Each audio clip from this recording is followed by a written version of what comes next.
World number 164. Multiple surgeries. Career seemingly over. Yet on June 21, 2025 in Berlin, Marketa Vondrousova walked onto court and dismantled the world's most powerful player 6-2, 6-4. This is the story of tennis's ultimate underdog, a woman who embodies the philosophy tattooed on her arm. No rain, no flowers. Today we dissect how someone written off by sponsors, forgotten by rankings, and haunted by injuries keeps rising from the ashes to remind us that champions aren't made by avoiding struggle, they're forged by embracing it. What we're seeing with Vondrousova isn't just athletic resilience, it's psychological alchemy. She's taken every setback, every surgery, every career-threatening injury and transformed it into fuel. When most athletes would have quit after multiple wrist surgeries, when sponsors like Nike drop you, when you're attending Wimbledon in a cast as a spectator, most people break. Champions find a way to use that pain as power. I've coached players through comebacks for 20 years, and what makes Vondrousova special isn't her tennis, it's her relationship with suffering. Most players fear injury, fear setbacks, fear failure. Vondrousova has learned to dance with all three. When you've been to rock bottom multiple times and clawed your way back, beating the world number one feels less like a miracle and more like Tuesday. This woman became the first unseeded player to win Wimbledon in 2023, then lost in the first round defending her title in 2024. She's reached a French Open final, won Olympic silver, and has undergone more surgeries than some players have played tournaments. Today we're exploring how Marketa Vondrousova has redefined what it means to be mentally unbreakable in professional tennis. Let's start with the foundation. Dr. Chen, help us understand the psychological profile of someone who can endure what Vondrousova has endured and keep coming back stronger. Vondrousova represents what we call antifraal psychology. She doesn't just survive setbacks, she gains strength from them. Look at her injury history: left elbow surgery at 17, wrist surgery after her 2019 French Open final, another wrist surgery in 2022, then shoulder surgery in 2024. Each time she's come back not just physically healed, but mentally fortified. That's not normal resilience, that's transformation through trauma. What's remarkable is her process. After her 2022 wrist surgery, she didn't rush back. She practiced with children's tennis balls for 3 weeks just to regain feel. She started at ITF tournaments, not WTA events. That level of ego suppression, going from Grand Slam finalist to playing small tournaments, requires incredible mental maturity. Most top players can't handle that psychological blow to their identity. And then there's the tattoo element. No rain, no flowers is literally inked on her arm. How does having your philosophy permanently marked on your body affect mental strength? That tattoo is genius psychological conditioning. Every time she looks at her arm, she's reminded that struggle precedes success. It's not just motivation, it's identity reinforcement. She doesn't see injuries and setbacks as obstacles to overcome, she sees them as necessary ingredients for growth. When your core belief is that pain creates beauty, you stop running from difficulty and start embracing it. Let's talk about the Wimbledon miracle of 2023.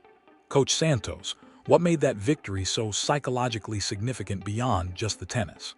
The 2023 Wimbledon victory was the ultimate validation of her approach to adversity. She was ranked 42nd, unseeded, and had been watching Wimbledon in a cast just 1 year earlier. Nobody expected anything from her, which created the perfect psychological environment. She had nothing to lose and everything to gain. That's when athletes perform at their absolute peak, when external pressure is minimal and internal motivation is maximum. What made it even more powerful was the timing of her semi-final win. It happened on the Czech name day for Marketa. She beat Aryna Sabalenka while her entire country was celebrating people with her name.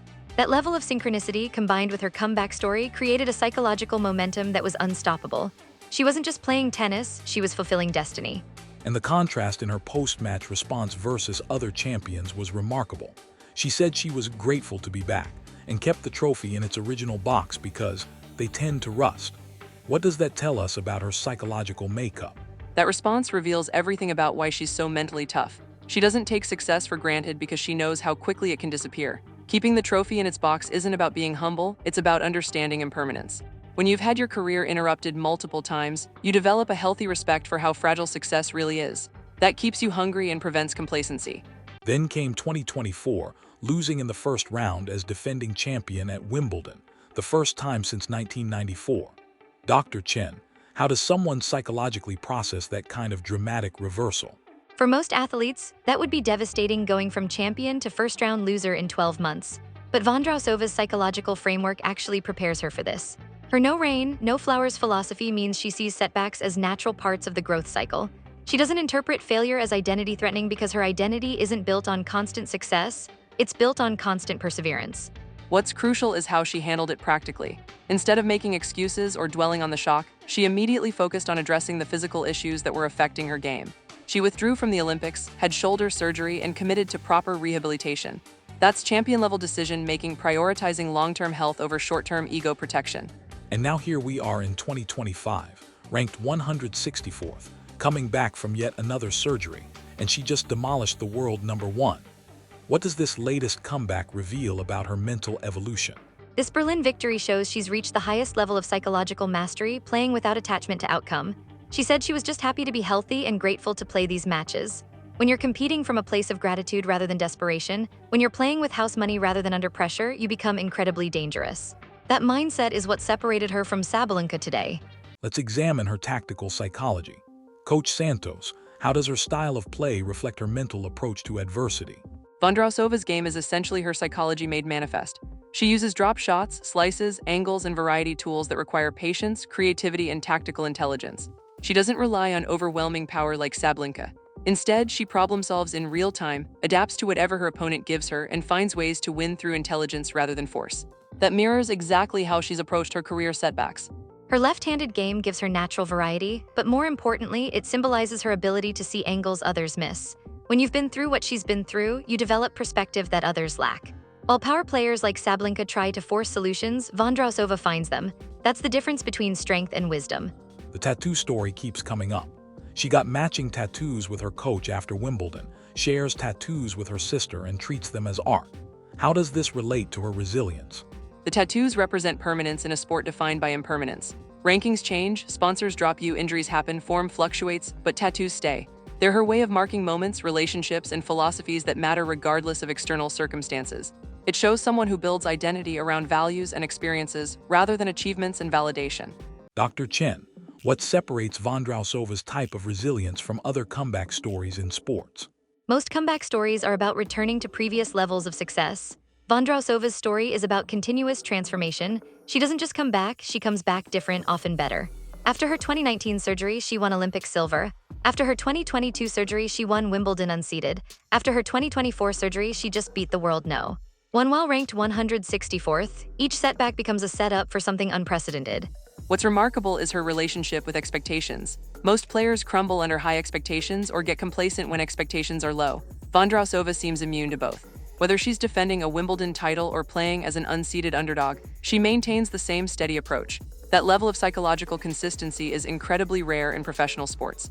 She mentioned after Berlin that this was her first win over a reigning world #1. What's the psychological significance of breaking through against the ultimate target? Beating a world #1 while ranked 164th doesn't just break mental barriers, it obliterates them. It proves to herself and everyone else that rankings, form, and expectations are just numbers and narratives. What matters is who shows up mentally prepared on the day. This victory gives her psychological ammunition for every future match, regardless of who's across the net or what the circumstances are. Looking ahead, what does this Berlin victory mean for her future? Coach Santos, how does someone maintain this level of mental strength?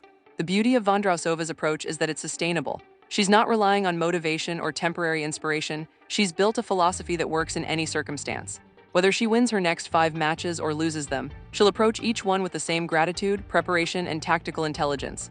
That consistency is what separates true champions from flash-in-the-pan success stories. What this victory does is reinforce her belief system. Every time she proves that her approach works, that patience beats power, that intelligence beats force, that gratitude beats pressure, it strengthens her psychological foundation.